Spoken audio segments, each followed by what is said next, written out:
Manila Broadcasting Company.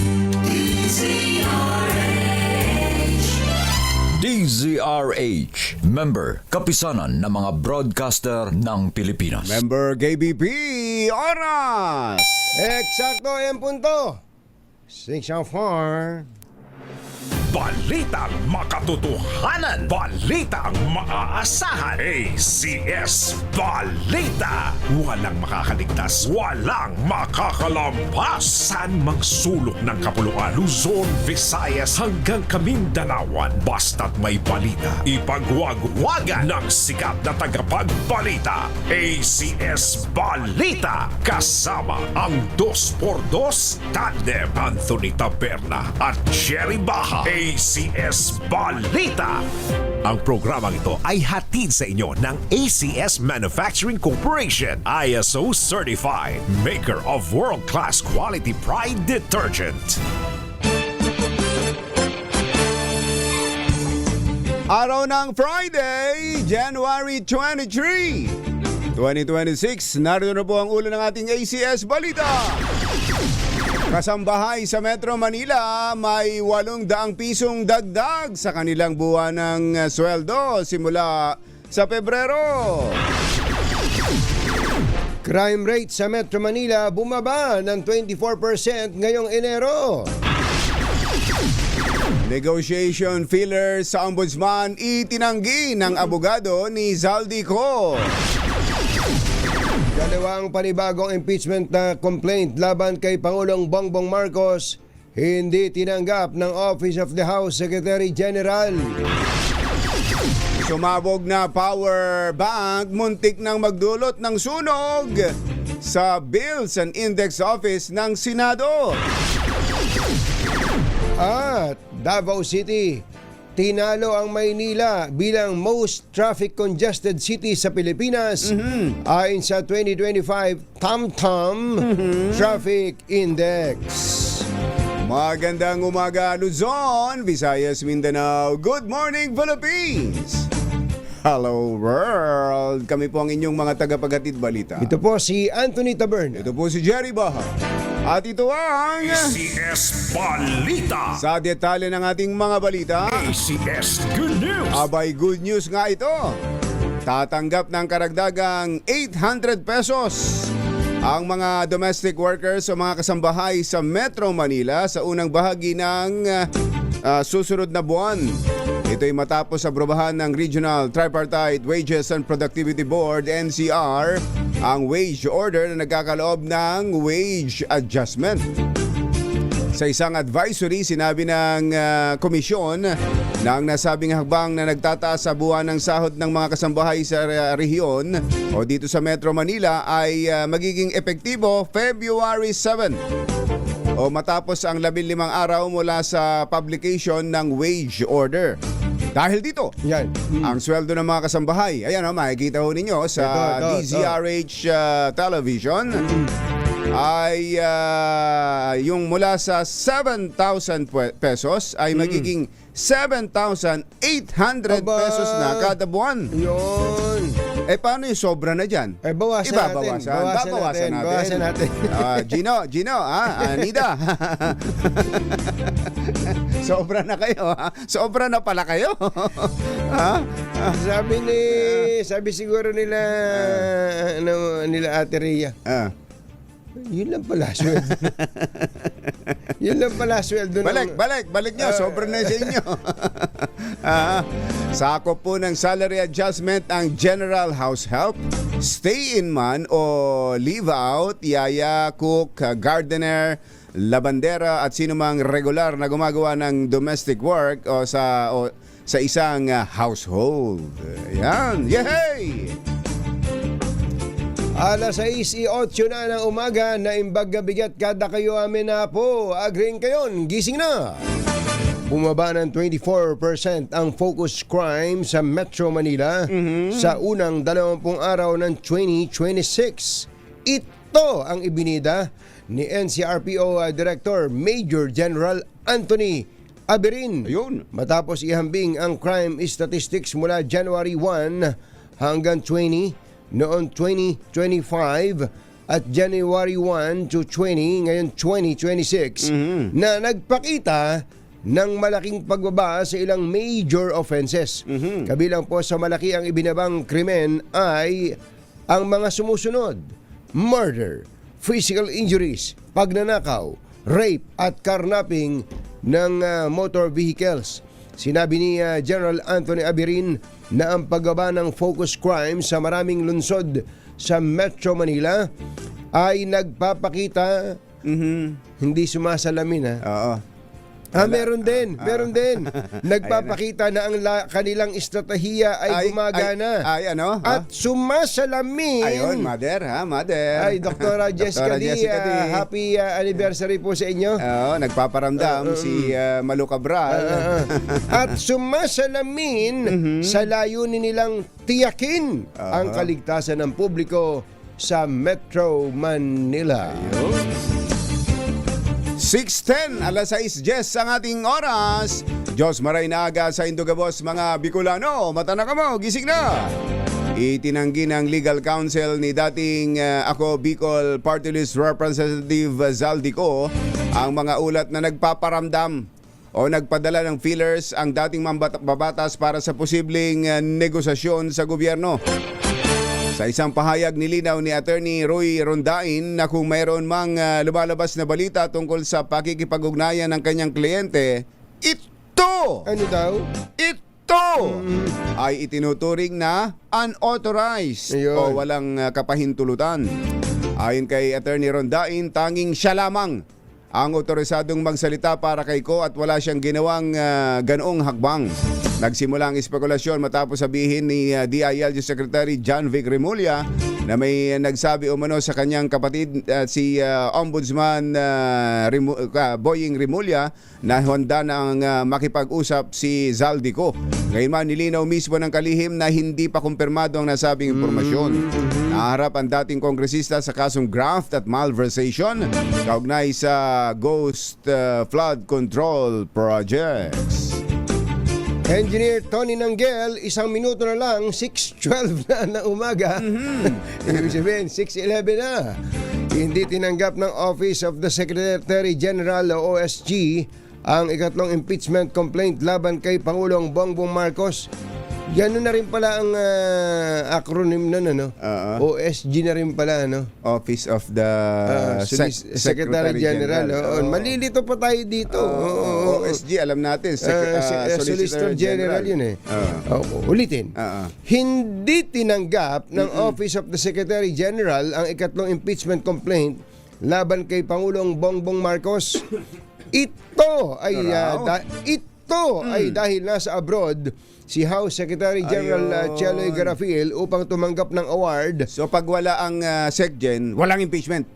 Parang gano'n na mangyayari pala, ano? Upang tumanggap ng award mula sa Taiwan Ministry of Foreign Affairs. Wala bang naiiwan sa tanggapan ng Secretary General? Dapat meron na. Para tumanggap ng... madali lang. Saka tuloy, naging issue pa to. Wala namang kabagay-bagay dapat. Kaya nga. Pwede naman sabihin, pwede ba bumalik na lang kayo sa Lunes? Kasi wala na wala ho si Twe. Wala si Twe. Pagbalik na lang po ni Twe. Sinong Twe? Si Cheloy. Si Secgen Cheloy Garapil. Pambira. Nasa Taiwan pala si House Secretary General Cheloy Garapil. May award. Dahil tatanggap daw ng award mula sa Taiwan Ministry of Foreign Affairs. Ayun. Dahil dito, hindi rin natanggap ang ikalawang impeachment complaint laban sa Pangulo sa kaparehong dahilan. Kabilang sa mga complainant, sina dating AFP Chief of Staff General Hermogenes Esperon, dating Governor Chavit Singson, dating Congressman Mike Defensor. Puro mga dati, no? Puro mga dati. At iba pa. Ayun. Ayun, ganun naman pala. May iba pa pala. Alas 6:13 ang ating oras. Maupay nga aga, mga kasangkayan, mga kabugtuan, mata na kamo, gising na. Muntik na namang magkasunog sa Senado. Nako. Ito yung makaraan sumabog ang isang nakasaksak na power bank sa loob ng Senate Bills and Index Office bandang alas 3:50 kahapon ng hapon. Sa initial report, nagkaroon lamang ng maliit na apoy sa naturang silid at tanging cardboard lamang ang nadamay. Agad namang nagsagawa ng inspeksyon ng Bureau of Fire Protection at idiniklarang under control matapos lamang ang 10 minuto. Matatanda ang dati nang nagkaroon ng sunog sa Senate Building noong Nobyembre ng 2025. Na-check ba ng mga taga BFP kung may mga fire extinguisher doon? Dapat check yan. Oo, dapat. i-check yan. Tapos Oo. pagka wala. nakita nilang wala, bentahan nyo si Senate President Tito Soto. Kung meron man, sabihin nyo, luma na yan. Luma na Hindi yan. na gumagana yan. Hindi pwede yan. Expired na yan. Ay, mga taga BFP, maganda morning. Natatawa lang tayo pero akala natin natapos na yung... Akala natin kwento na lang yun, kwentuhan na lang yun. Nung pala Totoo pala. nagpapatuloy. Ganun pala nangyari. No? Pambira. Mario Joseph. Alas 6:14 ng umaga, maayong aga, mga pinalangga, bugtaw na kamo, gising na. Nananatiling pinakamasikip na lungsod sa Pilipinas ang Davao City noong 2025, nasa ika-12 sa halos 500 syudad sa buong mundo sa pinakabagong TomTom Traffic Index. Tom-Tom. Nakapagtala ang Davao City ng ano yan, kukutin yan, Tom-Tom. kukuting nga ito no. Saka meron din may bago dito parang coffee shop. Coffee shop. TomTom Coffee. Tom-Tom. Oo. Nakapagtala ang Davao City ng average congestion level na 66.2%. At pang-apat sa 75 Asian cities nakasama sa index. Ang tindi, tindi ng Davao. Pero sabi ng iba, sign of progress yan. Siyempre. Ang traffic. Ganun talaga. Di ba? Ang tinatawag na congestion level ay ang average percentage increase ng travel time o oras ng pagbibiyahe dahil sa traffic kumpara sa free flow conditions. Ayon sa TomTom, nasa 4.4 kilometers ang layo ng nabibiyahe sa Davao sa loob ng 15 minuto habang nasa 168 hours ang nasasayang sa rush hour dito kada taon. Teka muna, yung 4.4 kilometers per 15 minutes. 15 minutes. Di ba mabilis pa nga yun kung ikukumpara mo sa EDSA? Sa Metro Manila. Oo. Kasi minsan 15 minutes, 4.4. Parang, dito sa Metro Manila, minsan isang oras ka sa 7 kilometers. Tama. Di ba? Minsan nga, meron ako, naikwento ko yata sa iyo, nakipag-meeting ako dyan sa alam mo naman ako, nakipag-meeting ako sa BGC. BGC. Subok na matibay, subok na matatag. Nakipag-meeting ako ng mga yung alanganing oras, mga alas 6, alas 7 ng gabi. Di pagkatapos noon, uwi na ako, mag-i-EDSA ako. Baka naman na maluwag-luwag na ganitong oras sa gabi. Nako, wala. Pero tama. Masisira ka sa minsan Grabe kung batsero, mula lamang dito sa BGC hanggang dito, ang pupuntahan ko kasi may habulin akong alas 8 Dito ba sa Evangelista? Sa lokal ng Evangelista? Hindi ako umabot alas 9. Ewan ko ba't ganun ka-traffic nung panahon na yun. Sabi, dapat pa naglakad na lang ako. Ilang kilometro lang yun. Mula BGC. Wala siguro 5 kilometro Paglabas mo ng EDSA, lakad ka lang papuntang MOA. Kanan ka lang ng konti, ando na yun. Hindi ba? Diba? Kaya nga Kaya nga, kumbatsero. Talaga. So, di ba sila naman ang nagkwenta. Si paring Heritage Hotel to Taft Avenue. Ang lapit lang nun. Heritage Hotel. Lapit lang yan. Ross Boulevard to Taft Avenue lang. Lapit lang yan. Harrison to Buendia. 30 minutes.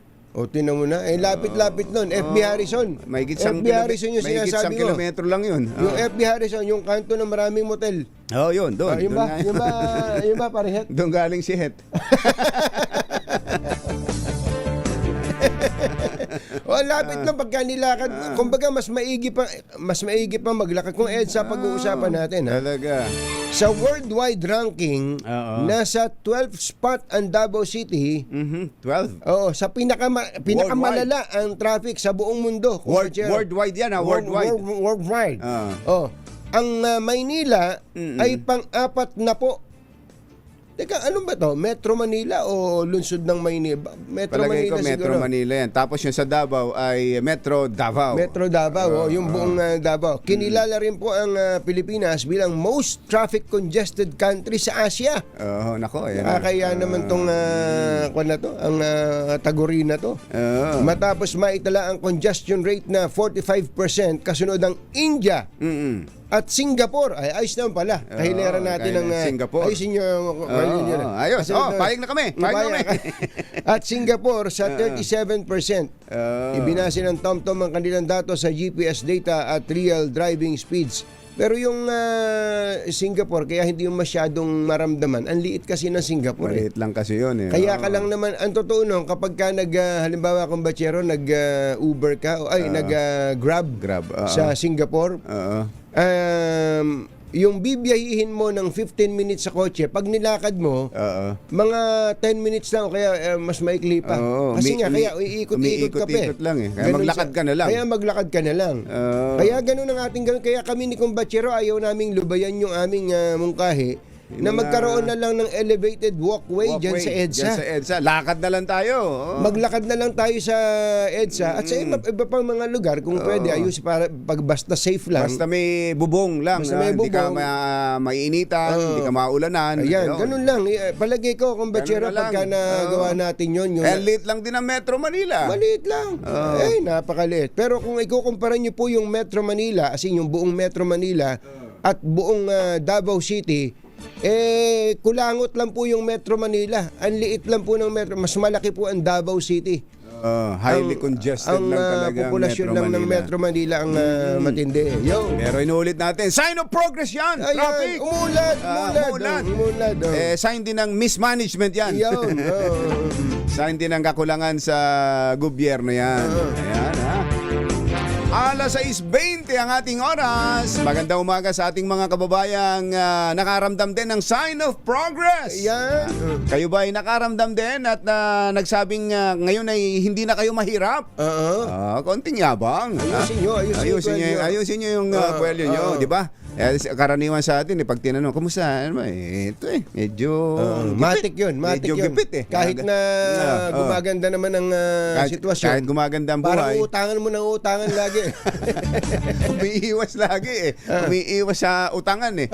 Eto, sa survey, sa latest survey ho ng Okta Research, Oo nga pala, pinadala sa akin ng liga ni Professor Ranjit Ryan. mula sa 54% noon daw September na nagsabing sila ay mahirap.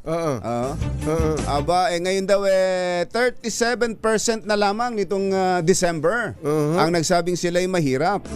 O ilang percentage point yan? 17% ang ibinagsak. Ang laki ano? Ang sabi po ng Okta Research, the largest single quarter decline Tinaman. ever recorded.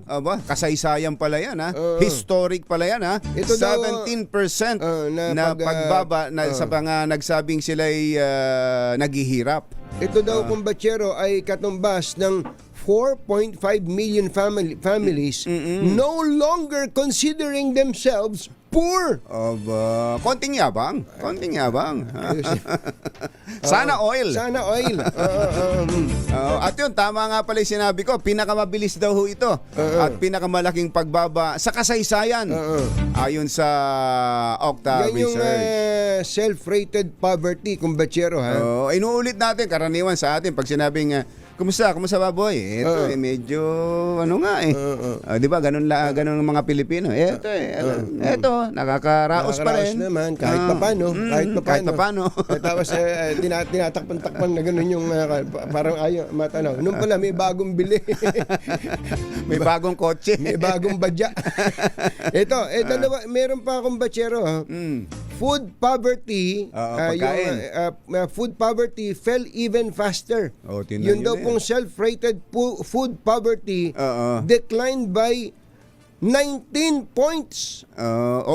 Ang taas Mas nun, mataas ang pa. laki. Oo. From 49% nung third quarter, nung fourth quarter ay naging 30%, representing roughly 5 million families Oo.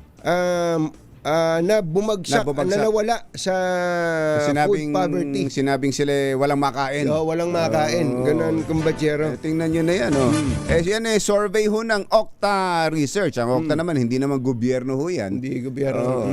Yan kung ano yung matuklasan nila sa kanilang mga survey, inilalabas sila masama o maganda para sa gobyerno. Pagka tinanong mo yung hindi totoo yan. Mahirap pa rin ako. O baka naman mahirap ka lang kausap. Ay, namdi yung pamisa-misa nakakarinig tayo ng mga ganyang good news. Susunod! Dito po. Aba, ang DepEd daw at ang mga LGUs ay nagkasundo. Bakit kayo nagkasundo? Nagkasundo para sa mas mabilis na pagpapatayo ng mga silid paaralan. Aba. Ayos yan.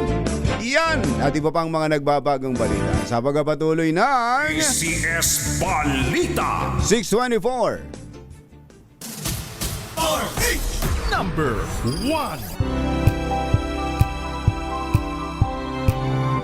ACS Balita. Ang programang ito ay hatid sa iyo ng ACS Manufacturing Corporation, ISO certified, maker ng world-class quality Pride detergent. Hi, hi, hi! Maganda morning. Anong araw today, kumbatsero? Today is Laundry Day Friday. Yahoo! At pag Laundry Day Friday, all you need is Pride washing machine detergent. May triple stain away formula kaya tanggal ang makapit, madikit, malupit na dumit mantsa kaya easy ang labada. Kaya pala mula noon hanggang ngayon, all you need is Pride. All you need is Pride. ACS. Ang 2x2 tandem Anthony Taberna at Jerry Baja. ACS Balita. Ay mga taga Barangay Karuhatan, Valenzuela ha. Lakasan nyo na yung mga radyo dahil may mamimigay ng pera dyan. Aba. Yung mayaman pa rin ba, Mother? Sino ba? Sino ba ang malakas promo natin? Si Don. Si Don Don pa rin. Carlos. Si Don Carlos pa rin ha. Barangay Karuhatan, Valenzuela. Mayayaman na yun nandyan eh. Oo nga. Si Mayor West Gatchalian. Mayor Yung West, mga Gatchalian hindi mo di ba? Baka gusto pang yumaman lalo. Lakasan na ninyo yung mga radyo, mga telebisyon ninyo at nang kayo iswertehin. Nagtatampo nga daw yung mga taga-Imus sa atin, hindi daw natin dinadalaw Imus, Sherwin. Cavite. Imus Cavite, sila Kuyang Joel Sarignaya. Matagal na naghihintay doon. Matagal na raw naghihintay doon. Gustong-gusto na makapanalo ng component. Para pa lang si Kasoji Jimenez din diyan sa San Jose del Monte, Bulacan. Basta't maghanda lang kayo Kasoji, ka Jerry Labasan. Bigla na lang darating. Maghanda lang kayo ng mga 4 na matitipunong lalaki diyan para magbuhat ng mini component. Para sigurado kayo ha. Si Kuyang Els Bartolome nga 4 ang pinapunta rito. At pinag-workout mo. Nag-dumbbell muna. Nag-barbell muna. Nag-barbell muna. Kaya nung pagdating dito, mga pawis na pawis. Asa may bubuhatin? Asa may bubuhatin? Yung mini component na yan. Alas 6:30 ang ating oras. Pinagtibay po ng Department of Education at ng mga local government units ang bagong Memorandum of Agreement upang mapabilis ang pagtatayo at pagsasaayos at pagpapaganda ng mga public school classrooms sa ilalim ng 2026 National Budget.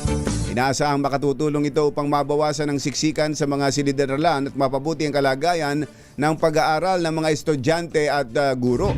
Ayon kay DepEd Secretary Sunny Angara, mas mabilis silang makakikilos kapag katuwang ang LGUs dahil sila ang mas nakakaalam kung alin ang pinakakailangan ng kanilang mga paaralan. Nadali mo, Secretary Sunny. Yun talagang sa mga classrooms para sa mas mabilis na pagsasaayos niya. Tsaka kung alam ng mga LGUs kung nasaan ang concentration ng mas maraming estudyante. Kaysa doon sa iba, lalagay ng eskwelahan dito. Ang layo doon sa mga Yun. mga estudyante. Totoo. Ayan, ha.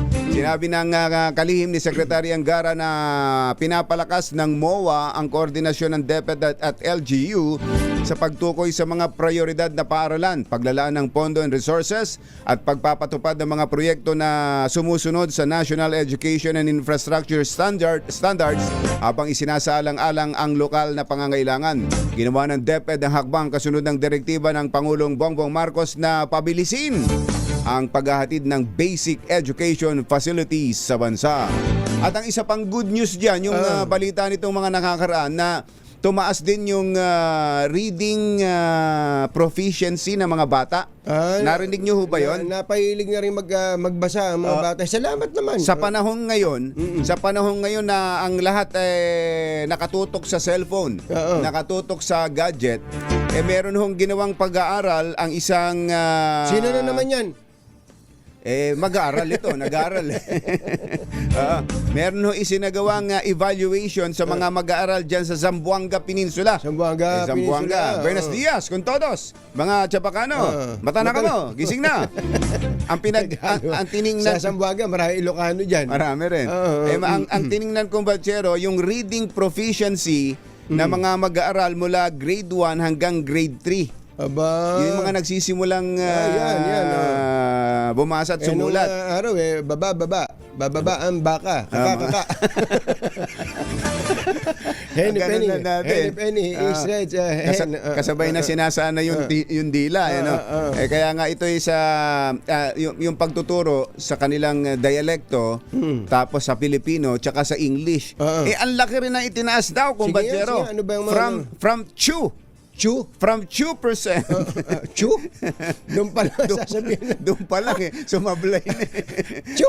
From 2%, tumaas sa 26%. Aba, matindi ano. Matapos ang kanilang isinagawang intervention para sa reading proficiency. Yun, napaka-importante niya. Yung sa murang edad na gano'n na natututong bumasa kaagad. Kaya nga, alam mo kung batsero, meron tayong nakilala sa Brisbane, Australia. Isang kababayan natin na dito nagtapos. Magna cum laude dito sa UP. Ang kanilang pinag-aralan ay tungkol sa childcare.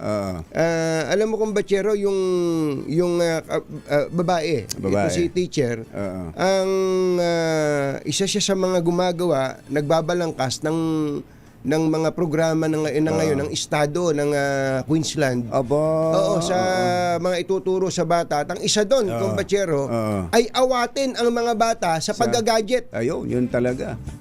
Andyan ang awatin ang bata sa paggagadget. At yan talaga trend worldwide na yan, kumbatsero. Awatin, kumbatsero. Hindi na yun, hindi pa nga pinag-uusapan sa mga ganyan talakayan sa atin. Sa atin sa Europa. Europa. Sa atin sa Europa. Totoo kaya ikaw marunong ba sa dalawa na to? Sa amin sa Europa, hindi na nga dinadala yung usapan sa mga deep fake at sa mga AI. Yun lang naaagaw ng gadgets, yung oras ng mga bata.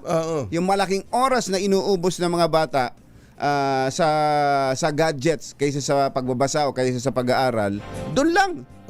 Hindi na nila, wala na yung AI, tsaka idadagdag na lang yung AI, yung mga deepfake at yung mga scam sa online.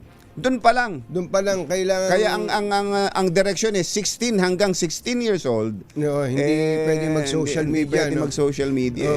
Kaya nakita nila yung epekto kung batsero sa bata kapag walang gadget, napo-focus sa ibang mga bagay. Katulad halimbawa ng pagbabasa ng mga physical na libro. Yung actual na libro, yung may bubuklatin.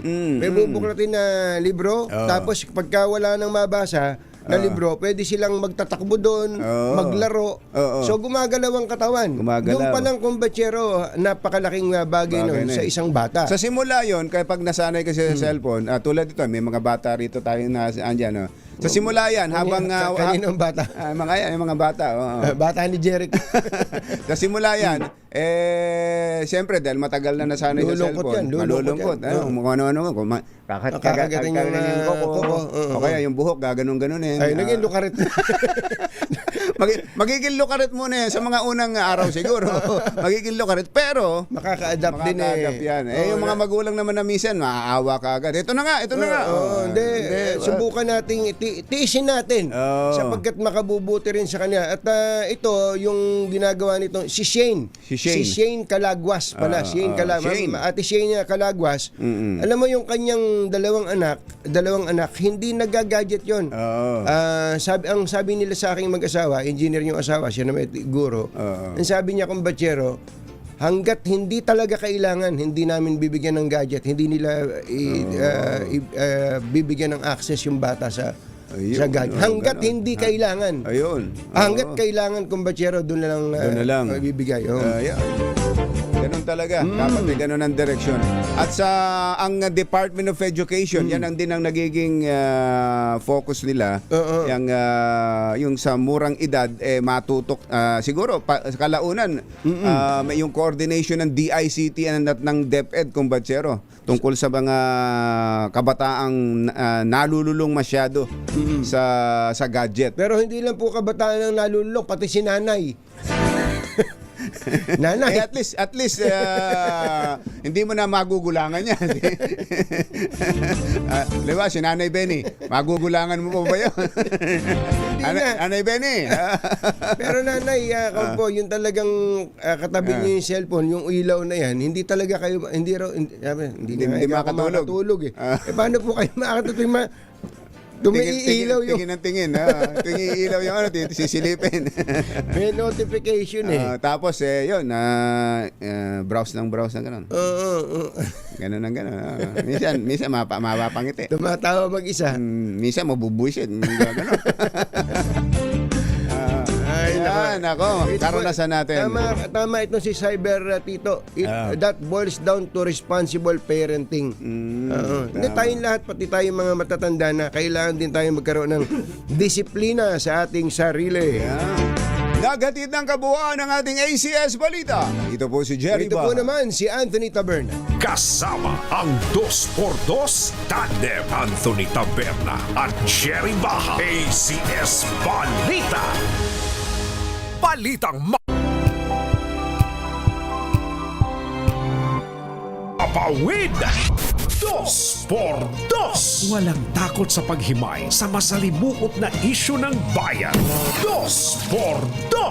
Humahataw na mga balita at impormasyon. 2x2. Ating damhin, ating lasapin ang hagupit na 2x2.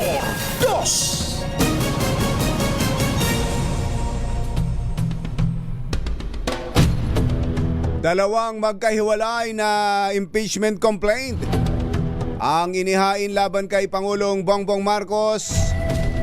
Ngunit, parehong hindi tinanggap dahil sa kawalan ng opisyal na tatanggap sa tanggapan. Ayun.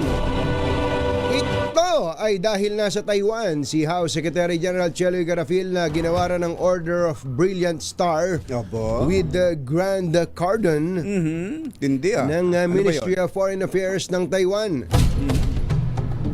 Nadismaya ang Makabayan Block dahil ayaw tanggapin ni Executive Director Jose Salonga ng Secretary General's Office ang kanilang reklamo.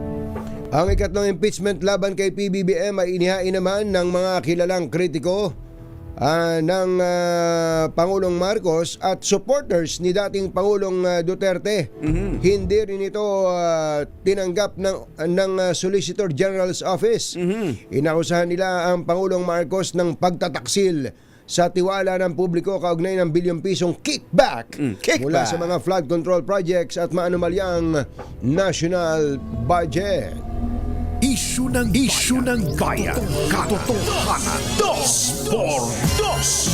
At maitim ang balak, magtago ka na. 2x2.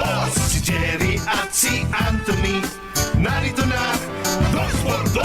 Hahataw ng to.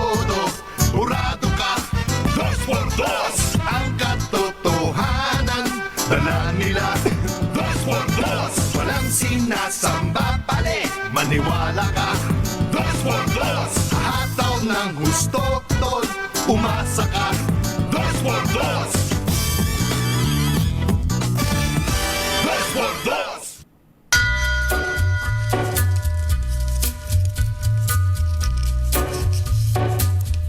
Hi. Take a little walk Maganda morning. down and go across the Magandang umaga, bayan! Bayan! Ito po si Jerry Baha. Ito po naman si Anthony Taberna. Muli pong sumasa inyo ang 2x2 sa umagang ito ng red salon. Friday! Kumusta kayo mga textmates, mga text partners, mga kapamilya, kapuso, kapatid, kabarkada, mga kapitbahay? How are ya? Yun. Kayo ba'y nilalamig? Kayo ba'y giniginaw? Ang lamig ha? Ang sarap kagabi pa lang. Tsaka Gabi pa lang hanggang umaga. Kanina. Oo. Paglabas ko sa... Parang sabi ko, ba't ganito dito? Naka-aircon ba dito sa labas? sa labas? Mas mainit pa nga sa loob. Mas mainit sa loob ng bahay. Paglabas mo, tapos may buga ng hangin. Oo. Ang sarap pa maglakad-lakad ngayon. Sarap maglakad-lakad ngayon, ano? Swerte yung walang pasok Oo ng ganito nga. kaagang katulad namin. Oo nga. Mother, ano bang mga naitala ninyong mga temperatura? Parang kahapon yata ang pinakamalamig no? Kagabi kong batsero, nung nagtingin ako, kagabi to, mga 8:30, 22 degrees. Oo. 22 degrees ang temperatura sa 22 sa Metro Manila. doon sa Quezon Oo. City, kung saan tayo nandoon. Sa Baguio daw ay 11 degrees Wow. Celsius. Sarap, Wow, sarap. Ito ho'y lamig na galing ba China? Galing China. Galing China. Galing China ang lamig na yan. Hanging amihan pa rin. Ito po Ang umiiral. ito po tinatawag po na Siberian wind. Ano? Siberian wind. Ito po pagka bumuga po, Oo. pababa po dito sa atin, daramdam po natin ang lamig. Kasabay ba yan na dumating ng ang China pala ay nagpadala na ng bagong ambassador sa Pilipinas. Aba. May bago palang ambassador ang China. Oo. Si ano alam nun, Mother? Si Kwan. Ching Chong Chai. Hindi, napalitan na si Ching Chong. Napalitan na ba? Si Kwan. Ano Alan na Yuel si Kwan. Si Kat Tunying. Ito, si Jing Kwan. Hindi ba yan yung gumagawa ng siopaw dati? Hindi, si Joe naman yun. Si Joe Kwan. Joe Kwan. Oy, naalala yung ba si Joe Kwan? Boy, pa ba Sabihin yung... ng guro ng China, pinagtatawa na yun. Hindi, alam niyo naman, ganun tayo eh. Diba? Ganun tayo. Tapos, ang matindi, katunayan ganun tayo, yung palang embahador natin sa China, sa Beijing, pinatawag ng foreign minister doon, ng China. Bakit daw? Bakit? At sabi, oy, pagsabihan nyo yung Tariela na yun, ha? Galit sila kay Tariela. Sabihin nyo doon sa Tariela na yun, bawiin niya sinabi niya. Bawiin sinabi niya. Ganun. Ewan ko kung pupunta yung ambassador natin doon sa opisina ng Chinese government, doon sa Beijing. Itong pinadala nila sa atin ngayon. Tingnan natin kung ito ay medyo itong si Kwan. Itong si Kwan ay medyo Sino? Si Kwan. Itong si Kwan. Si Jing. Si Jing Kwan. Jing Kwan. Kung maayos-ayos yung pinalitan kasi medyo parang hindi ambassador eh. Parang Palababag eh. parang warrior eh. Hindi diplomat eh. Yung pinalitan. Kaya siguro pangalan pinalitan ng ni pinalitan, pare? Xi Jinping. Si Kwan. Wang Zilian. Oo, medyo basagulero yun eh. Wang eh. Ang sabi ho nitong bagong Chinese ambassador to the Philippines, Sige nga, ano ganito sabi po niya? ang kanyang sinabi. What is he? Chichong! What chichong? Masarap kumain dito. Hindi, meron ho palang translation sa English. Eto. Alam mo, talaga, pagka yung translator ni Isko, pagka yung translator ni Isko, Pakihanap nyo nga yung translator ni Isko, ni Yorme. Yorme, Pahiram nyo nga sa amin yun. ewan ko, parang, hindi na daw kukunin. Ang pinapanood na yata ni Yorme ngayon, yung Can This Love Be Translated? Can This Love Be Can this love Translated? be translated? Matindi, ano? Eto, sinabi ni Sige. Ambassador Jing Kwan. Sige. If A picture paints a thousand words. If we can reach an agreement, kung tayo ay makararating sa isang kasunduan that will be very helpful for the regional stability na makatutulong sa katatagang pangrehiyon and very helpful for the long-term China-Philippine relations. at makatutulong sa relasyong pangmatagala ng China at Pilipinas. Aba, mukhang mabait nga itong si Kwan, ano? Mukhang maayos-ayos itong Diba? si Kwan. Dapat to si Ambassador madala doon sa pagawaan ng siopaw ni Manong Joe. Oo. Joe Kwan. Ni Joe Kwan. Naalala ko tuloy Palagay si ko nga. Moody Jam nung araw namimigay ng gift check yan Ayaw nga. gift check. Tama. Pumunta ka lang doon sa kiosk ni Joe Kwan sa Joe Morato. Kwan. Sa Morato. Bumili ka ng isa. Bibigyan kang dalawa. Bumili ka ng dalawa. Bibigyan ka ng apat. Bumili ka ng apat. Bibigyan ka ng 8. Bumili ka ng 8. Bibigyan ka isang truck. Scott Burger. Kayo po'y laging sikat. Ang mga kumpanyero ng bayan, Katunying at Ka-Jerry. Lagay kay iniihit ng tawa si Kuya Jerry Labasan at si Ate Beth. Alam na alam ni Kadya na basa yan. Scott Burger, kayo po'y laging sikat. Bibigyan ka. Bibigyan ka ng Bumili ka ng isa, bibigyan ka ng dalawa. Yan ang matinding mga... Pero kapag may mga bayarin ka, kumbatsero, ano pinakamainam? Aba, ano pa nga ba ang inihintay mo?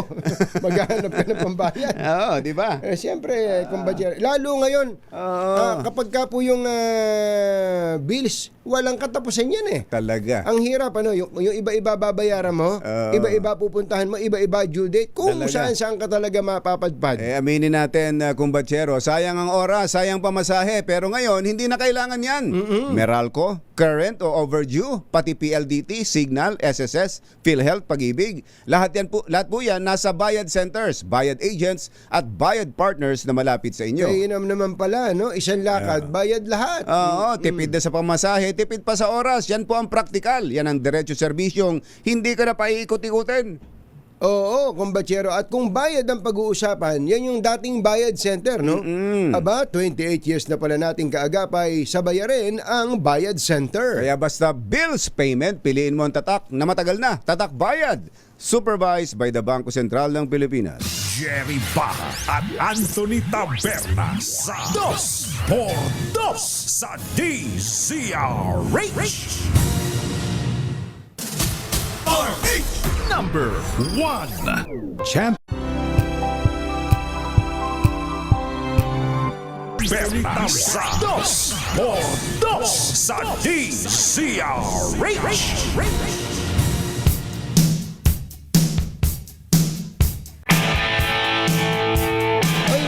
Magandang umaga, kumbatsero, kay Kuya Come on.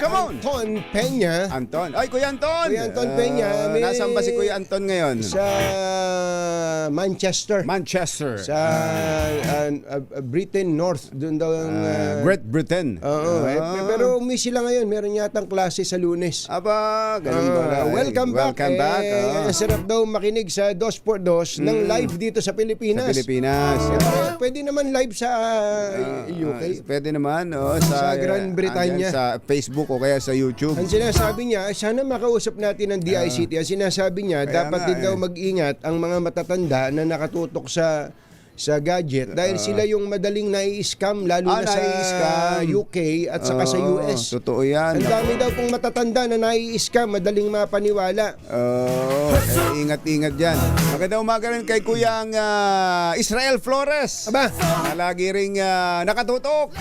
24 oras. Diyan saan sila? Sa Davao? Sa Davao ba? Sa Tagum ba Tagum. kayo, Kuya Israel? Magandang umaga po sa inyo. May kinukwento sa akin, kumbatsero. Total na pag-usapan natin ng traffic. Meron daw ginawang flyover dyan sa Tagum. Baka na dadaanan mo to, Kuya. Kuya Israel, ha? Meron daw kumbatserong flyover na ginawa dyan na pwedeng gayahin dito sa Metro Manila. Oo. Flyover na hindi maikli. Oo. Mahaba. So dadaanan niya ang ilang intersections na choke point. So isang ano lang, isang mahaba. Isang mahaba. Medyo magastos pero mahaba. Lalampasan mo yung mga parang choke skyway point. na. Parang skyway, kumbachero.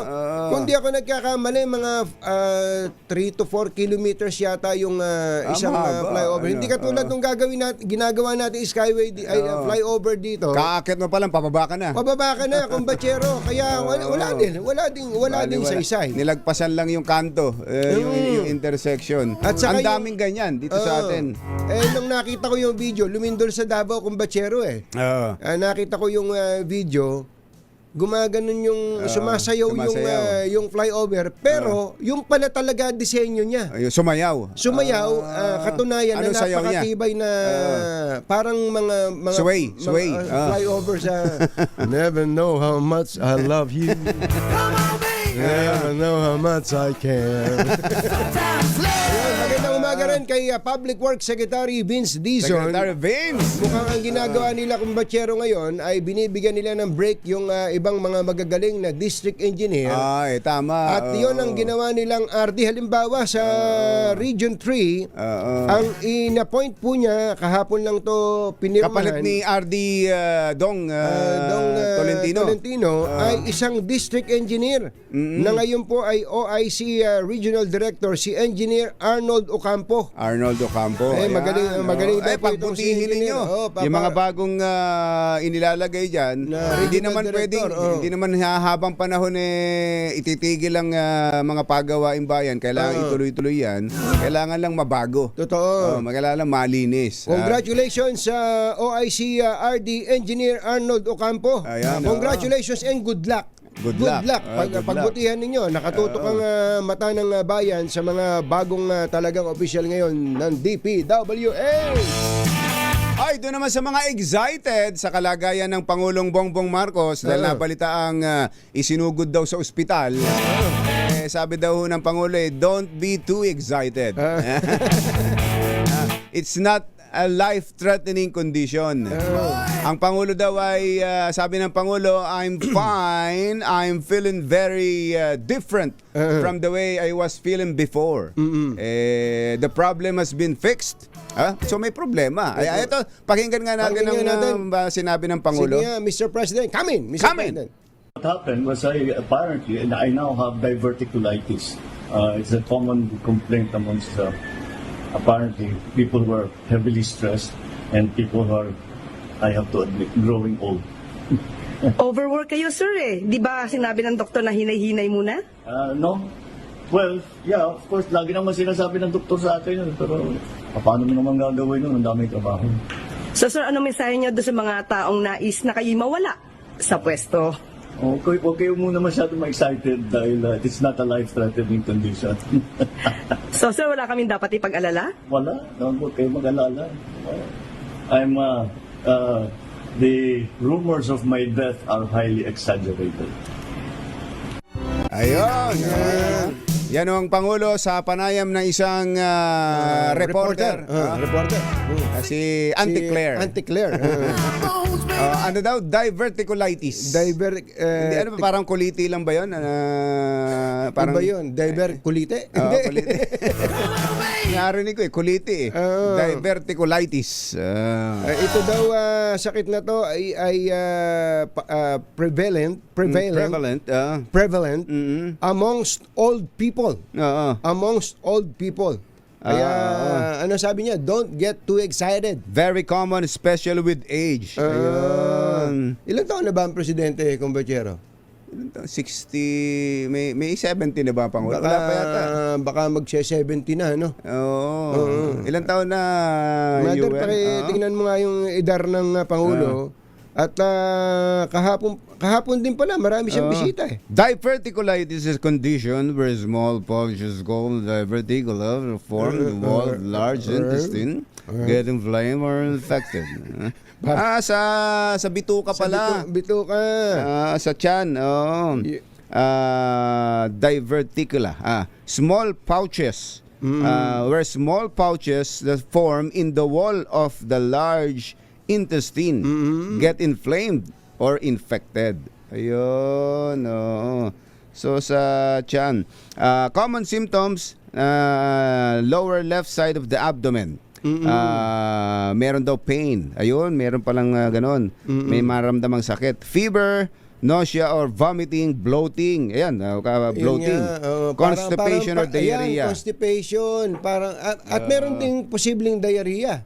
Oo. Loss of appetite. Ayan, oo. Ang possible causes daw niyan, Mr. President, ang dahilan, low fiber diet. Ayan. Chronic constipation, aging. Ayun na nga. Oo. Obesity, smoking, lack of exercise. Ayan. O yan, yung mga karaniwang dahilan nung naramdaman ng Pangulo na yun. Pero hindi siya life-threatening nga. So yung kung 68 siya ngayon, magsi-69 pala. Magsi-69 pa. 68 years old ngayon ng Pangulo, magsi-69. Yan. Ayun. Oh. Ay, may nag-message sa atin, kumbachero, taga Davao. Thank you po mga taga Davao. Si Efraim Filosofo. Katunying ka, Jerry, 1.6 kilometers lang po yung flyover sa Tagum City, Davao del Norte. Daghang salamat po. Kahit na mahaba po. Mahaba po yung 1.6 kilometers na flyover. Meron ka ba nakitang mahabang flyover dito sa metro? Mahaba pa rin talaga 1.6 kilometers, mahaba po yan. Parang skyway nga rin. Sana mas marami ang ganon. Magastos pero ang epekto sulit ang epekto sa ating traffic problem. General Sam Sagun, magandang morning. Ganoon din kay Zara Pauline Jimenez Dolorito. Abay, birthday pala. Nagbe-birthday down under sa Sydney, Australia. Sabi nung tatay na si Soji Jimenez. At sabi naman ni Attorney Melvin Matibag, birthday daw ngayon ni dating NLRC Commissioner Attorney Nomer Villana. Attorney Nomer, happy 35th birthday. At happy 38th wedding anniversary pala kay dating General Frank Mabanag at sa kanyang misis, ang kanyang magandang misis. Ayan. At saka si Rudy Benaventura. Ma'am Ging Mabanag. Ayan.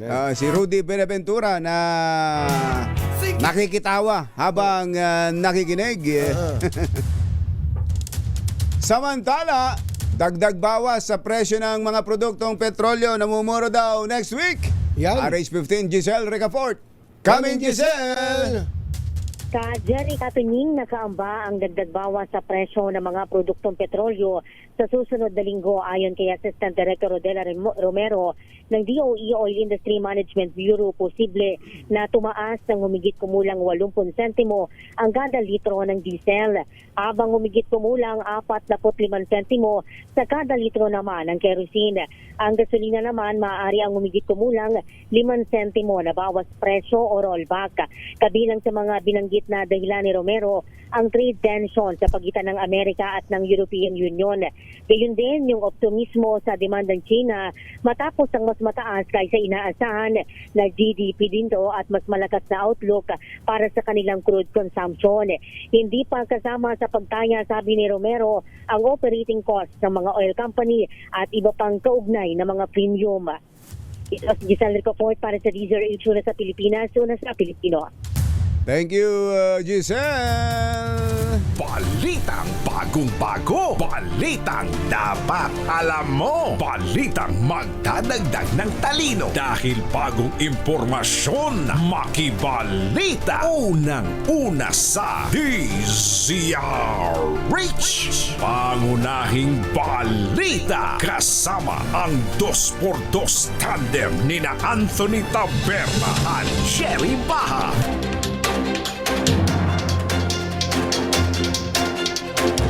Araw ng Friday, January 23, 2026. Narito na po ang ulo ng ating mga pangunahing balita. Pangulong Bongbong Marcos, sa kanyang mga kritiko na gusto siyang matsugi, huwag kayong ma-excite pagsakit ng tiyan dahil lang sa diverticulitis. Dalawang bagong impeachment laban kay Pangulong Marcos hindi tinanggap dahil wala si Secretary General ng House of Representatives. Atong ang posibleng nagtatago sa Cambodia, Zaldico nasa Mala Forbes Park na lugar sa Lisbon, Portugal ayon sa DILG. MMDA GM Eugene Torre. Nicolas Torre. Parang Grandmaster kasi yung GM eh. MMDA GM Torre handa na ibigay kay General Nartates ang 4 na estrelya. Viral na Russian national na nagbantang magpapakalat ng HIV. Negatibo sa virus. Temperatura sa Baguio City bumagsak sa 11 degrees Celsius kahapon na umaga. Lamig. Lamig. Bago sa detalye ng ating mga balita, mamigay muna tayo ng pera. Dahil meron ng nanalo. Ang ating word of the day nga pala, kumbatsero, hindi natin naibigay kanina, yung grievance. Grievance. Ano ba yung grievance? Grievance sa hinaing. Mga hinaing. O kaya hinampo. Ayan, yan ang... At yung mga madalas na may grievance, ang tawag doon ay reklamador. Ano? Kaya sila isinasalang sa investigasyon ng mga investigador. Kapag madalas na nagre-reklamo. Kaya nga madalas sa mga kumpanya merong komite ng mga reklamador eh. Ang tawag doon, grievance committee. Nasa Barangay Karuhatan, Valenzuela, si Don Carlos. Don Carlos. Para mamigay ng pera. Don, go, go, go! Magandang morning, Jerry Katunying. Dahil nga Friday ngayon, nandito tayo ngayon sa Barangay Karuhatan, Valenzuela City, kung saan kasabay ng pag-alsa ng mga tinapay. Aba, kinig na kinig. Pasok po tayo. Magandang araw po. Ano pong pangalan? Rochelle po. Sex, Ma'am Rochelle? Uy! Yes, get up! Ano bang pinagkakabalan sa buhay? Dito po, isa po akong tindera sa Cuevas Bakery. Shoutout po sa mga boss ko. Sa Cuevas. Masarap ang tinapay Opo, dyan. sa Sa Cuevas. Cuevas po. Ano bang pambato ng Cuevas Bakery, Ate Rosel? Pandesal. The best ang pandesal namin at saka yung Spanish namin. Spanish bread. Wow. Talaga. May pandikoko rin ba kayo? Yes po, meron po pero wala pang deliver ngayon. Wala pang Mamaya pa. Teka muna. Kung dyan mismo kayo nagluluto o dinideliver lang? Dati po dito kami nagluluto pero ngayon po, isa na lang po yung shop ng lutuan namin tapos deliver na lang po sa mga branch. Parang komisari, ano? May komisari, tapos deliver dyan. Opo. Paano yung hot pandesal? Paano? Hindi na hot yun. O may Dito oven po, kayo may dyan? oven po ako dito sarili. Ako po yung nagluluto sa oven ng pandesal tuwing umaga. Kayo palang nagtitinda na baker pa? Matindi. Opo, slash bakery. Pero hindi kayo ang nagmamasa, no? Hindi po. Ayun. Ready na po siya na dito, tapos lulutuin ko na lang. Ayun. Ano gamit nyo sa pakikinig sa DZRH? Radyo, ito po. Meron. Hindi, cellphone. Yes po. Cellphone. Yung pala naman. Naka-cellphone. Tama-tama. Matagal na ba kayo nakikinig sa DZRH, Ma'am Rochelle? Matagal na po. Kailan? Doon pa lang po ako sa Paco. Aba, tinan mo nga naman, nandun pala siya sa Paco. Sa Paco. Opo, Paco. Sa San Andres. Akala ko dati pala, sa Paco pa lang ngayon. Sa bake shop na. Anyway, thank you, Ma'am Rochelle. Si Don ang bahala sa inyo. Tutok siya sa DZRH, bigyan natin yan ng 1,000 pesos. At kapag ang ating word of the day, meron niyang mini component. Ano pong word of the day natin ngayon? Grievance. Grievance. Bigyan na yan ng DZRH Mini component. At syempre, ang Chinese New Year Medianoche Basket at ang pinakabago, pinakamabango, pinakamabigat na Pride Detergent with fabric conditioner Korean Strawberry Bloom with stain away formula. 2 kilo na po yan. Kaya kahit anong daming labada, ubus po yan. Thank you sa Pride. Thank you. Maraming salamat po, Ma'am Rochelle. Thank you po. Maraming salamat po, Rochelle. At Don, Gigiling na yan mamaya eh. Yang radyo na yan, yung mini component na yan, hindi lang kayo makakapakinig. Thank you, Katunying. Pati yung mga bumibili diyan sa inyong sa Cuevas Bakery, pwede nang Maraming makapakinig din. salamat po. Ayan, okay. Kaya naman, sa mga gusto pang manalo ng 1,000 pesos tutok lang sa DZRH Malakas Promo, kasama pa rin ang Pride Detergent. Ito po si Don Carlos para sa DZRH, una sa Pilipinas, una sa Pilipino. Thank you, Don! 7:21 ang ating oras. Magbabalik ang mga pangunahing balita. This time check is brought to you by ACS Manufacturing Corporation, ISO certified, maker of world-class quality Pride detergent. Ang oras ay hatid sa inyo ng Dermatology and Phototherapy Center ng Makati Med. Champion Detergent, tapat po sa inyo. BioFlu, to our... Pa ang naranasang lamig sa Baguio City nang bumagsak sa 11 degrees Celsius ang temperatura kahapon ng umaga. Kaya maraming residente ang tamad bumangon. Ito po ay mas mababa mula sa 13.2 degrees Celsius na naitala noong Miyerkules sa harap ng naranasang northeast monsoon o amihan sa Cordillera Region. Ang mababang temperatura kahapon ng alas 5 ng madaling araw ay kabilang sa pinakamalamig na naitala ngayong taon sa summer capital ng bansa. Ayon sa Pag-asa, ito ay dahil sa paglakas ng amihan na karaniwang umakyat sa peak sa pagitan ng December at February na minsan ay umaabot pa hanggang unang bahagi ng Marso.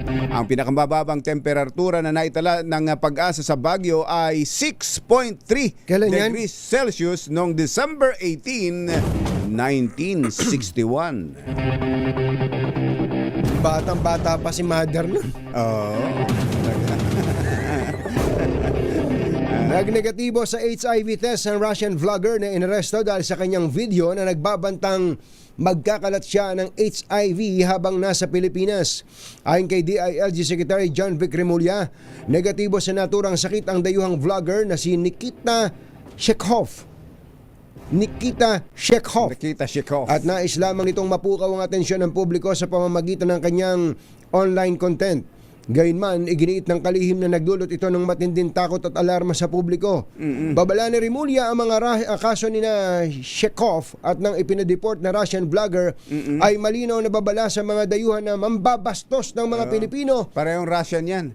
Yung una din Russian, di ba yung nauna? Russian, o mananamantala sa kanilang pananatili sa bansa para sa mga offensive na online content.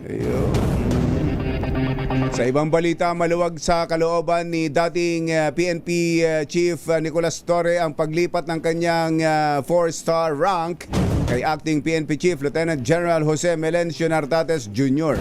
Ito ang nilinaw ni Palace Press Officer Claire Castro matapos silang magkausap ni Torre sa kanilang naging dialogo.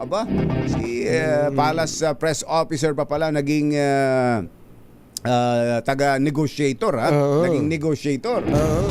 Nabigyang linaw rin anya ang kalituhan to sa totoong status ng dating PNP chief. Kasabay nito ay ginit ni Castro na makatatanggap si Torre ng full benefits bilang dating 4-star general. The President appointed General Torre as the General Manager of MMDA. He took his office. He is now actively performing his job as the General Manager of MMDA. And for his optional retirement, he will receive full benefits and emoluments as a 4-star general. Ayun lang naman din talagang gustong malinaw ni General Torre. Kahapon ba nung makausap natin? Kahapon ang umaga. Hindi pa malinaw sa kanya Alam niya siguro, kung hanggat may kaso, wala siyang benefits. Ngayon, kinlaro na sa kanya. Gusto niyo, ilamsam natin na general. Wala ba tayo dyan? Ayun. Tinututukan ng mga otoridad ang lumutang na impormasyon na nasa Cambodia o Thailand umano ang most wanted ngayon sa bansa na si Charlie Atong Ang. Ayon kay DILG Secretary John Vic Remulla, sinusuri na nila ang naturang tip na nagmula mismo sa star witness sa kaso ng missing sabongeros na si Julie Patidongan. Git ni Remulla, may natanggap silang impormasyon na patuloy umanong nagpapatakbo ng online sabong si Atong Ang sa Cambodia kasabay ng paglipat ng ilang pogo operations sa Thailand-Cambodia border. According to the reports, meron na siyang operations ng online sabong doon based siya in Cambodia. So baka nakaset up siya ng network doon. Kasi tanda mo lahat ng mga pogo lumipat from Manila to Cambodia. ang tinig ni DILG Secretary John Vic Remulla. Dagdag pa niya, nagkusa na silang mag-apply ng red notice sa Interpol dahil batid niyang hindi kayang bantayan ng Bureau of Immigration ang buong coastline ng bansa, kaya posibleng gumamit si Ang ng backdoor route palabas ng Pilipinas. Pinaniniwala ang nasa loob naman ng isang gated community sa Lisbon, Portugal, si dating Congressman Zaldico. Sinabi ni DILG Secretary John Vic Remulla, base ito sa nagpapatuloy na surveillance ng mga otoridad sa ikadarakip ng puganteng dating mambabatas. Ayon kay Remulla, nakatira si Ko sa mala Forbes Park na lugar sa Portugal at halos hindi ito lumalabas ng bahay. Si Ko ay dinawit sa aligasyon ng budget insertions at manumalyang infrastructure projects sa bansa. Alas 7:32 ng umaga, Chityam Samdihun. Nasa maayos ng kalagayan si Pangulong Bongbong Marcos matapos ang magdamag nitong pananatili sa St. Luke's Medical Center sa Quezon City. Sa isang video message, ibinahagi ng Pangulo na kinailangan siyang obserbahan ng mga doktor dahil sa diverticulitis. Samantala, tinawanan lang ng Pangulo ang mga haka-haka ng kanyang mga kritiko at iginiit na hindi naman delikado ang kanyang kondisyon. Dagdag pa ng Presidente, exaggerated lamang ang mga usap-usapan tungkol sa kanyang kalusugan, gaya ng inilutang ng mga kritiko na deadball na siya. What happened was apparently, and I now have diverticulitis. It's a common complaint amongst apparently people who are heavily stressed and people who are, I have to admit, growing old. Overwork kayo, sir eh. Di ba sinabi ng doktor na hinay-hinay muna? No.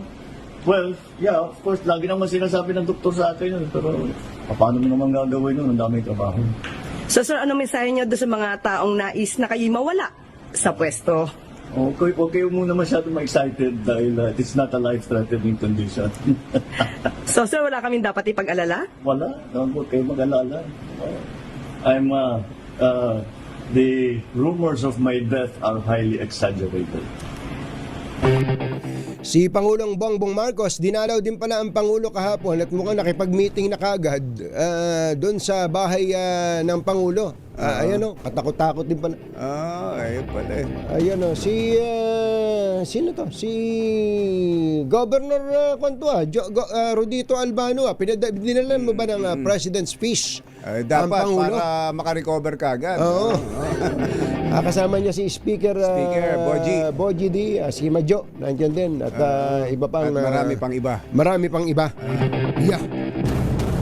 Samantala, dalawang bagong impeachment complaint laban kay Pangulong Bongbong Marcos ang inihain sa Kamara, ngunit hindi tinanggap ng Office of the House Secretary General. Bukod pa ito sa unang impeachment complaint na inihain noong Lunes ni Attorney Andre De Jesus at inendorso naman ni Pusong Pinoy Party List Representative Jet Nisay. Inihain ang dalawang bagong impeachment case ng Makabayan Bloc at grupong pinangunahan ni dating Congressman Mike Defensor, ngunit hindi tinanggap dahil nasa abroad. Itong si Sec Gen Cheloy Garafil. Dahil dito iniwan ng grupo ang kopya ng impeachment sa opisina ng House Secretary General. Handa namang bumalik ang grupo sa Lunes para formal na ihain ang reklamo. Alas 7:35, nagtatago pa rin sa Cordillera Autonomous Region si dating Bureau of Corrections Director Gerald Bantag. Ito po ang kinumpirma ni DILG Secretary John Vic Remulla sa harap ng patuloy pa ring paghahanap kay Bantag na isinasangkot sa kaso ng pagpatay sa broadcaster na si Percy Lapid noong 2022. Sinabi ni Remulla na nasa Cordillera pa rin ang kanilang tracker teams pero mahirap halughugin ang rehiyon dahil kabundukan ito at napapalibutan ng mga puno. Susunod! Dito po! Sino itong aktor na, nakapagpatayo raw ng 50 million pesos na halaga ng bahay sa tuktok ng isang bundok sa Cebu? Ano? Sana all! Yan at iba pang mga nagbabagang balita sa pagpapatuloy ng 7:36. Ang oras na yan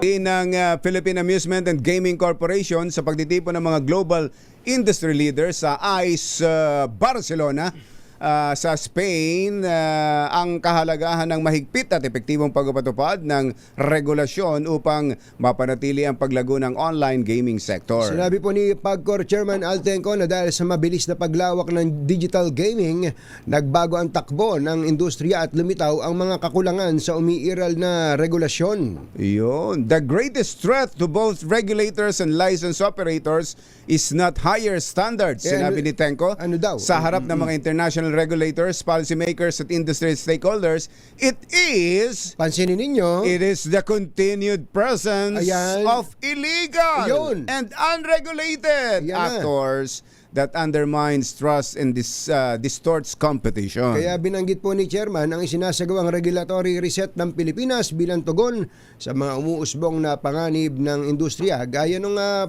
pagtanggal o pagbabawal ng pogo sa bansa na ipinatupad bago matapos ang 2024, makaraan itong may ugnay sa mga krimen gaya ng fraud at money laundering.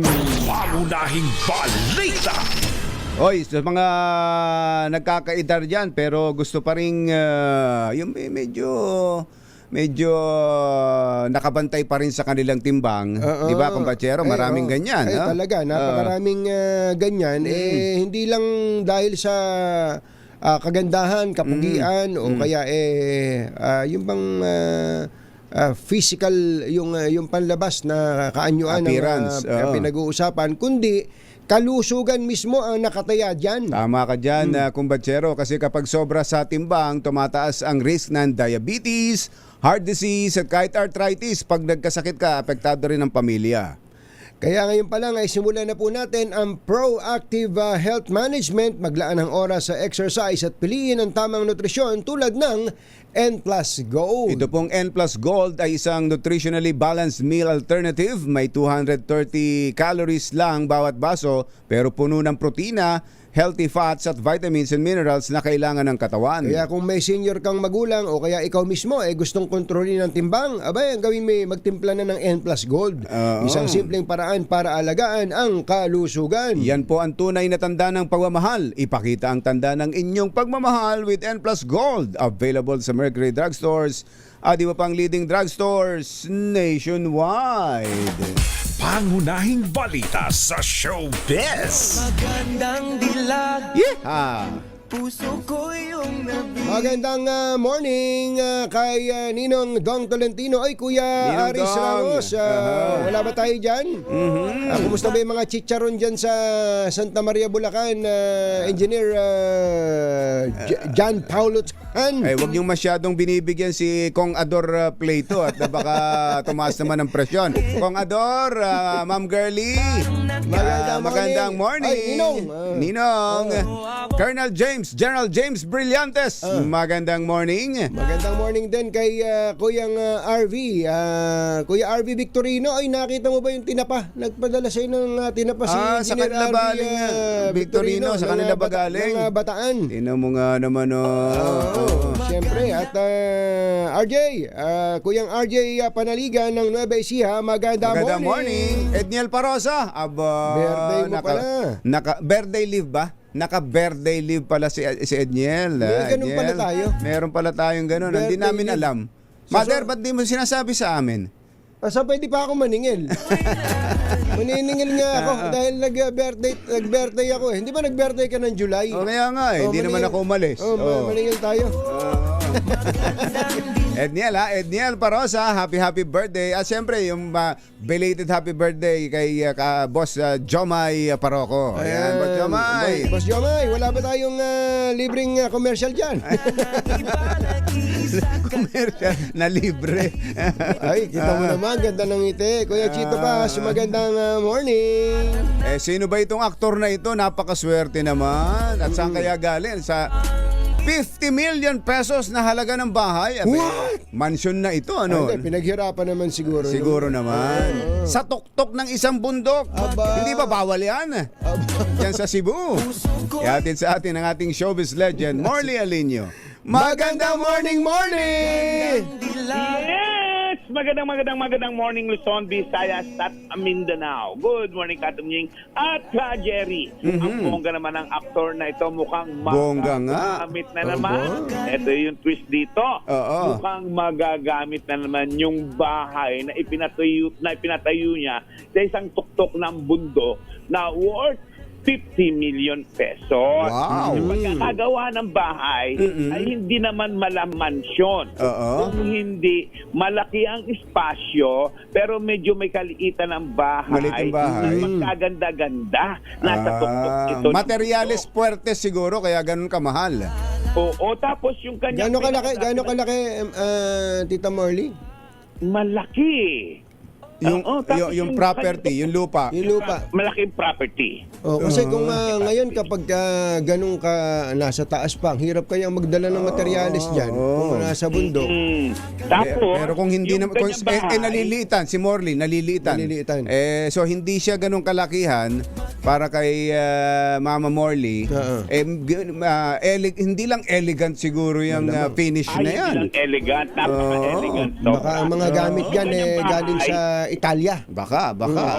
Para mga ganyan. Tapos yung kanyang bahay, napapagitnaan ng dalawang napakalaking puno. Ganong kaganda. At ito ay itinayo yung puno dati na sa gitna, yung tatlo yan eh. Tinanggal yung puno sa gitna. Malay ko. Tinatanong din niya ni Engineer Mar Punsalan. Si Engineer Mar Punsalan, iba naman ang tinatanong. Sino daw tong yung ang pinatulan ni Tiahin? Totoo ba yan, Tita Morley? Nabalitaan mo yun? Yung pinatulan ni aktor, ang gino-jerps niya ng aktor ay Tiahin niya. Ibang kwento.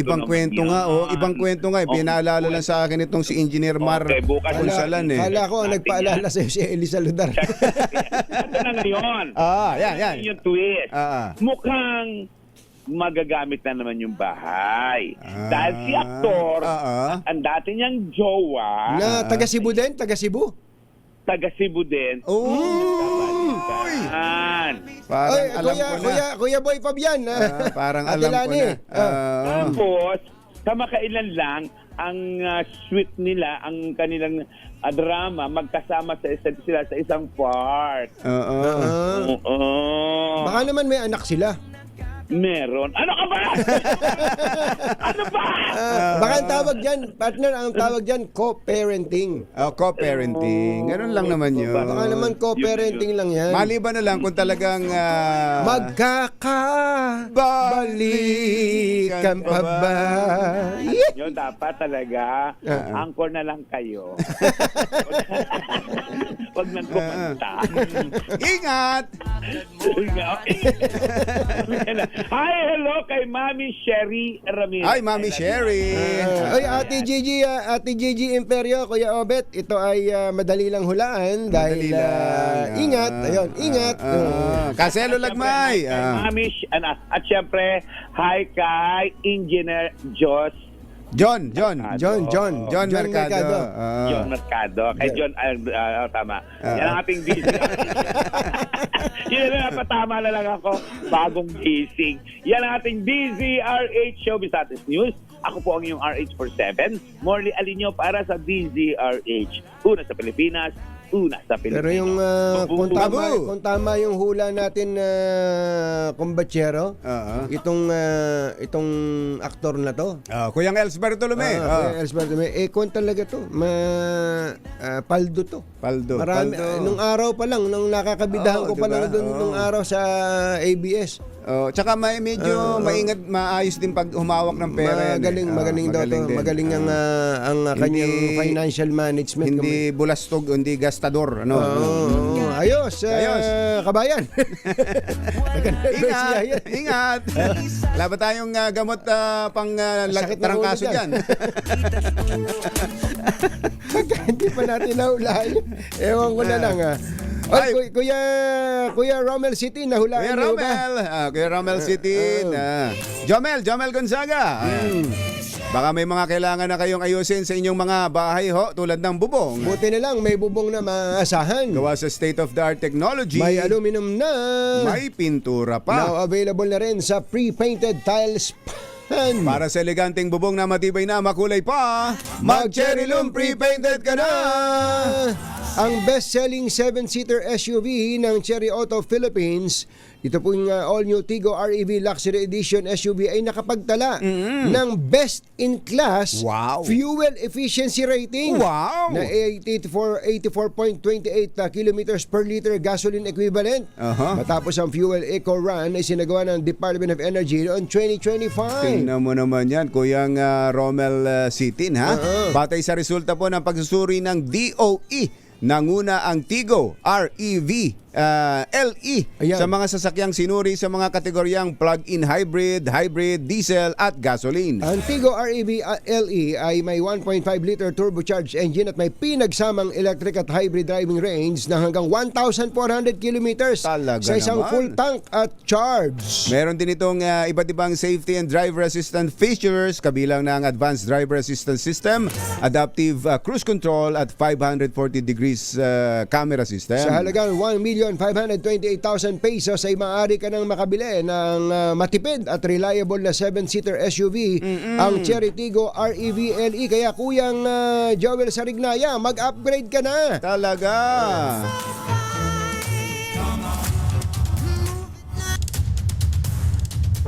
Meron daw ginagawang drainage dyan sa Tayuman, nakatiwangwang, iniwan. Inirereklamo ng mga residente at motorista. RH29, Boy Gonzales. Come in, boy! Terry Anthony, perwisyo ngayon sa mga residente at motorista ang di pa tapos na ginagawang drainage na sa bahagi ng Tayuman mula Dagupan Street hanggang Juan Luna sa Tondo, Maynila. Ayon sa mga residente, halos isang taon nang umanong ginagawa ang proyekto, ngunit hindi pa rin ito natatapos. Wala rin naman nakapaskil na impormasyon kung sino ang kontratista ng proyekto ng Department of Public Works and Highways o DPWH. Reklamo pa ng mga residente, may ilan na walang inilagay na barrier sa paligid ng drainage, kaya delikado ito lalo na sa mga naglalakad ng mga estudyante at sa mga motorista. Sinabi naman ng ilang driver na nagdudulot ito ng mabigat na trapiko, dadali ng trapiko dahil sa napipilitan ng mga sakyan na ubukas sa bukas na drainage at mga debris sa kalsada. Nanawagan ng mga apektadong residente kay DPW Secretary Vince Dizon at lokal na pamahalaan na agarang tapusin ang ginagawang drainage upang maiwasan ang aksidente at maibsan ang trapiko sa lugar. Ito si Boy Gonzales para sa Lisanes, una sa Pilipinas, una sa Pilipino. Thank you, boy! 7:55 ang ating oras. Paringhat!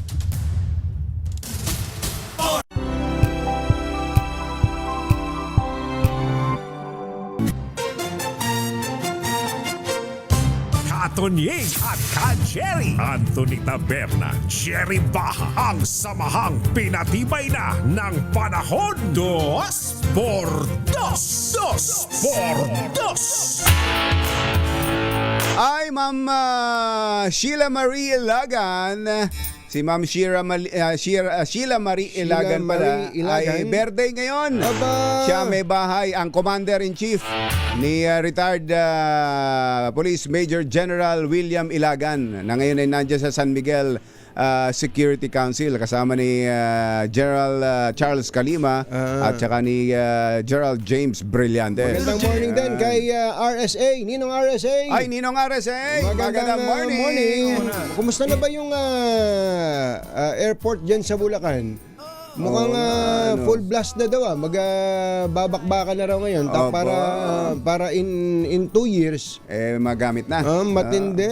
Talaga lapagan ng aeroplano. Sana matapos na rin tong MRT-7 Kumbachero, yung kahit na yung binabanggit ni Secretary Banay Lopez na Oo nga. ano tawag doon, yung partial operability. Partial operability, Kahit na mula lang dyan sa may Trinoma, ito lang, hanggang dyan sa may Batasan, pwede na. Hanggang Fairview. Yan dyan lang sa may bungad ng Fairview. Pwede na yan. Pwede na yan, matikman lang. Yung lugar na talagang sobrang traffic. Ngayon, gaya ho na sinasabi namin kanina, napakasarap maglakad, lalo na sa ngayon. Alam niyo bang sa Baguio, 11 degrees. Ayan. Basco Batanes, 15.8. Sarap. Tanay Rizal, yun, ito dyan sa Marilake, 17.2. Malay-Balay Bukidnon, 18 degrees. Dyan lang sa may San Ildefonso, Bulacan. Ayan, Ang sarap maglakad-lakad dyan. Maring Christie, 18.6 degrees Celsius. Sino mo na, Doon sa Tugigaraw, Cagayan. Ang sarap maglakad. Sa Baler, Aurora, 19.5 degrees saka sa Kasiguran. Kaya pala gustong-gustong umuwi nito si Ninong Dong ngayon eh. Tingnan mo na. Dito sa Metro Manila, kahapon ilan? 22 ka mo? 22 nung gabi. Sarap maglakad-lakad. Medyo bumubuga pa ng konti yung hangin.